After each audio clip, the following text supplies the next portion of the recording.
I'm from Georgia and we support Ukraine. We're gonna fight this war and we're gonna win this war.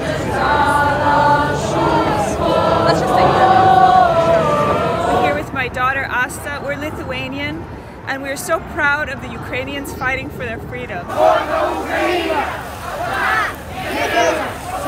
My heart is bleeding for what the Ukraine is going through. You were so brave. The whole world wants to stand by your side. It's just amazing. Putin should be turning over in his grave because he should be dead. Just know the world is seeing you and is hoping for you and advocating to help you in any way possible.